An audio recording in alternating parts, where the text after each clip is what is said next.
Today, we're going to dive into how you can impact your bottom line and put cash in your pocket through increased pricing. I'm Adam. And I'm Brian. We founded Pareto Impact Consulting with the mission to equip business owners with the knowledge, mindset, and tools they need to achieve personal and financial freedom through their business. If you want to learn how to be a better business owner, increase your bottom line profit, and achieve personal and financial freedom through your business, then start now by hitting that bell to subscribe and liking our video. And today we're talking about increasing your prices. Awesome topic. Yeah, I mean this is like super divisive, right? Hey, we need to look at your pricing, and they're like, no, I'm not raising. Do that? No, yeah, like my customers will run away from me, or they're like, huh? Like, what do you mean? Like my competitors, I'm in line with them. I'm not sure how to do that. Great points. They just have no idea where they're going, right? So, so why is... I mean, it seems so straightforward. Like, hey, man, you want to impact your bottom line, increase your price, right? And they're like, yeah, well, okay. But, like, we spend a lot of time with our clients on this topic. A lot of time. Yeah, like... And they're always shocked by it. So... why is this at the center of, our initial analysis and, a major talking point? So I think fundamentally, I'd want to start with two ideas. The easiest and simplest is you should have a fundamental equation behind your pricing, okay? So if you look at your cost of goods, okay, that's easy to figure out. And if you can, it should be automated. Like if I picked a widget, I should be able to say, oh, the cost of ordering this pen is X, and I can see it in dollars and cents. Okay, then I need to apply some overhead, okay? And then there's some hidden costs sometimes. Travel might be a good one. Fuel is a big one right now. So anyway, you're trying to get the absolute as accurate as possible, okay? And then you add profit, and then you add that all up, and that's your target price, okay? And wait, you don't just calculate price based on what everybody else is charging? No, you do not, right? And you and I, you've heard this too much, but for you guys out there, and if you do all that, and your price seems a little high, it's actually giving you the guidance of where you need to look. So now I dig a little deeper, and I go, oh man, everything else is in line, but my cost of goods is double. Well, that means your competitors have probably found really good vendors, and you should do that too, right? So it's giving you the roadmap. Okay, so that's the easy one now, believe it or not. So you should have an equation for pricing, and as those things move, okay, your pricing should move. But what do you see? I like restaurants, okay, because there is a cost component of reprinting menus, right? But some of that's going away now with all the digital and QR, scanning and all that. But like old school, you would have to, reprint the menu. But like if your supply prices just went up by 15%. You have to increase your prices by 15%, or else where did that come off of?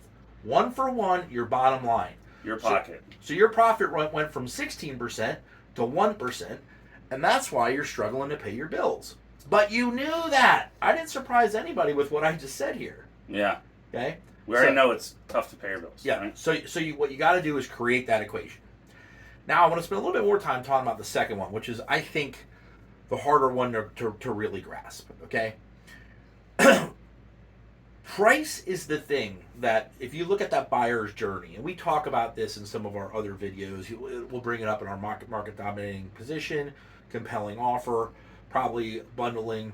So don't be the cheapest. Yeah, check those things out. But like, why do you care what your competitor's charging? Okay, now it's good from an information point. But like, oh, I need to be lower than them. Why? Why was that? Why did you say that to me? And what you really see is people don't understand. Like in that buyer's journey, when you have nothing else, I can't see any other data, that's when price becomes the only determining factor. Okay?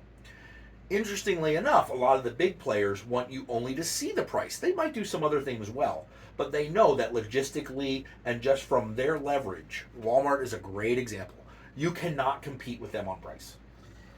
Yeah, no. And like your pizzeria, and you use quality ingredients and you're a small business owner, right? And you make good pizza. Yeah. It's like, why are you worried about what Domino's price is? Exactly. It literally, like, you should be like, I should be double what Domino's is. Yeah, maybe a good You way. know? Let me take it a little further on your pizza, right? If you had the absolute best pizza you've ever had in your life, like for a large, what would you pay for it? Maybe it's 20. Maybe actually 20 you wouldn't even blink at. Too low. 25, probably still pay it, right? So then the question then becomes, and the journey becomes, mapping out your value, okay? Your value proposition, and then what is the real value you're offering to your customer. And if you're like, I'm not sure, well, then you got to slow down and really, really frame that. And that's why those other topics will come in here. But you should never be competing to be the cheapest. All right, so we've got an equation that we need to follow. And we know, listen, you don't want to be the cheapest.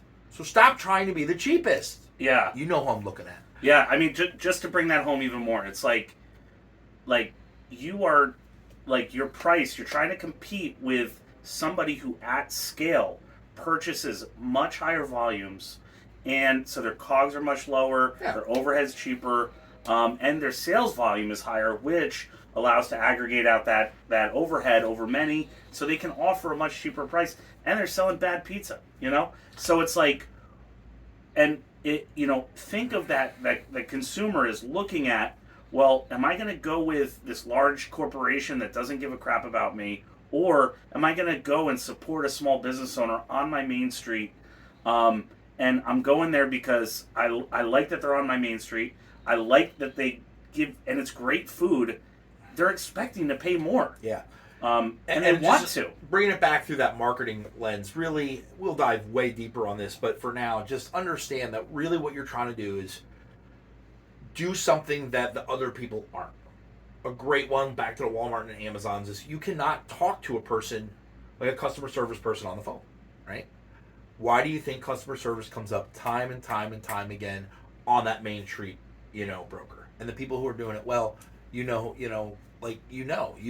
go through your mind, go back in a week and say, wow, who gave me a great experience? Yeah. And that's why. It's because Walmart, the big players, aren't trying to compete there, but that's your avenue of attack. Yeah. And the more you compete with them, the more they like it, because they're going to win and they're going to drive you out of business. So essentially the first part of our job is convincing people that they're worth it. They need to raise their prices because they deserve to. And if they're not worth they it, need to. let's work on that. You should be. That never comes up, by the way. Everybody's worth, but well, except that one time At Bandcamp. So that was a different time. Walk me through how this impacts profit, right? Okay. Fantastic. All right, so why is this so important? Okay, if I come in and I'm working with a business owner on day one, there's only a few things we can do immediately that'll drastically drive ROI, right the ship, start creating some positive traction, okay? Just for simplicity, I'm going to use $100. Our selling cost for my widget is $100. And I think that's the example we use in our book. It's an easy number. So then I go, all right, I was smart and I planned for 10% profit. Okay, so that 90 of it is going into cost of goods, fixed expenses, and overhead, and then 10% profit takes me to my 100. Okay? Every time I sell a widget, I make $10 in my pocket. $10. Okay. So if I add $10 to my price, 110. Okay. What have I done to my profit? Well, you increase your price by 10%. My price went up 10%, accurate. And you doubled your profit. 100% increase in profit. It went from $10 to $20. All right. Now, let's think this down a little bit. So, oh my gosh. So if 50% of my customers left, yeah, I could still be making the same amount of money. I say I could be because we have to adjust overhead. But the reality is, wait, what? I mean, people are worried, oh, I'm going to lose some customers. Yeah, you are.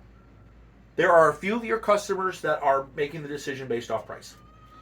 Yeah. So you got 100 customers. You raise your price. 3 of them leave. They're probably the worst ones, by the way. Okay, because people who only shop price are difficult customers. They tend to be difficult customers. Okay, so Now you're sitting there, you lost 3, not 50.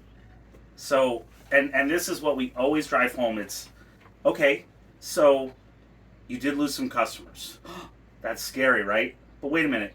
You're making, like, if we literally assume that the price raise will be a break even still. So you'll net positive the same amount of money, right? And you'll lose all the other customers, which is never the case, right? You always are gaining positive. But imagine if you did, you're doing 50% less work to make the same amount of money you were yesterday. Now, there's an angle here that people don't think about, and that's in terms of maximum capacity. We'll further that Domino's or that you're a pizzeria, right? So I've got 4 oven spots that I can cook 4 pizzas at a time, right?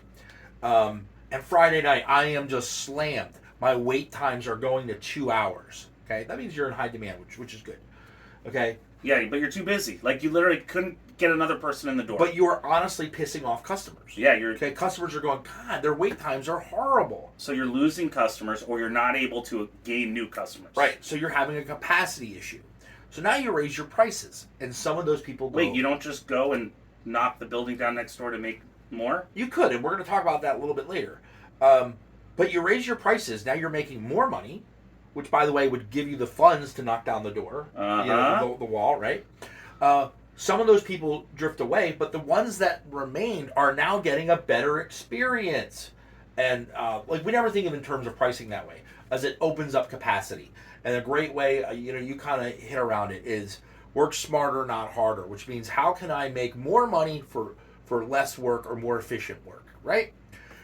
So if you're a pizzeria it summarizes that is slammed every Friday and Saturday night and don't know what to do, the best thing you can do is raise your prices. It's going to alleviate capacity, or at least it's going to build a cushion where you can put money into the side to solve the capacity issue. The right way.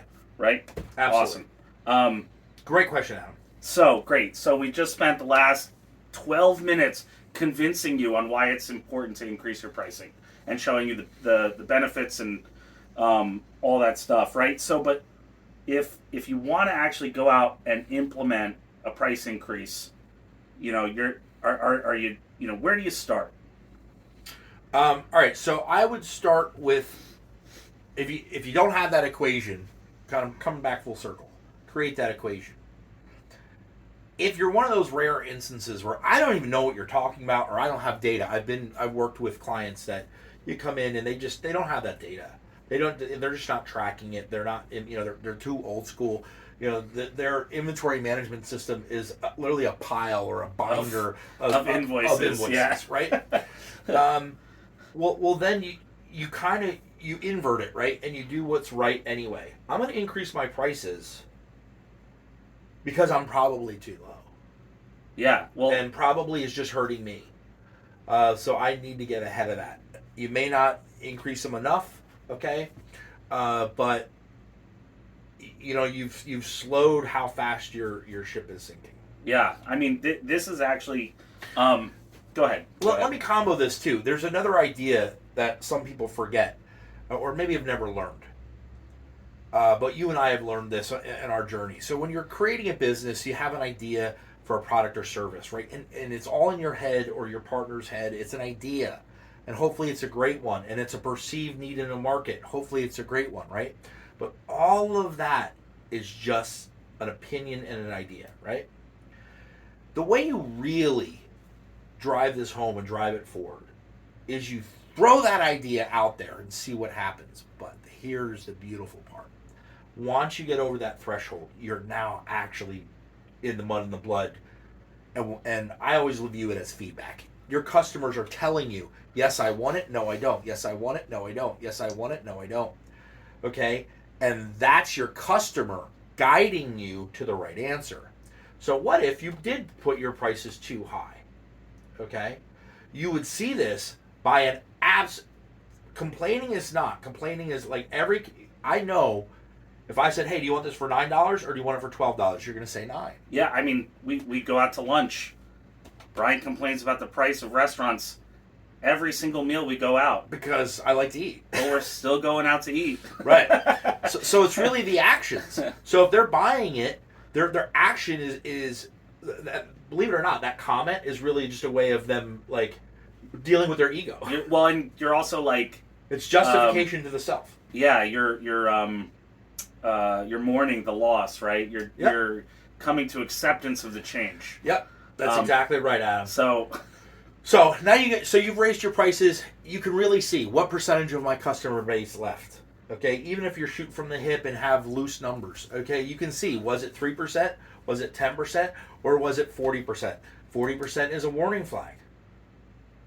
Okay, yeah, but 3%, 10%. But that 40% will probably go away in 3 months when inflation continues. Like, And honestly, they're giving you feedback, and honestly, what we really need to be doing, while we're working with you and helping out, however you're doing this, is you need to be creating a better value presentation. yeah, yeah. I mean, this is something that when somebody just asks, "Hey, what could I do to be more profitable?" This is literally what you tell people. Like, "Hey, you don't know anything. If I could just give you one piece of advice today to be more profitable, you tell them." Raise their prices. That's it every time. And we hit on this, but the reason is because it affects right away. And you should have done it 10 years ago, probably. Yep. So that said, guys, I'd just like to say that if you'd like to hop in on the ground floor, we are raising our prices next month. No, just kidding with you guys. Be good. Talk to you soon. Yeah. Take care, guys.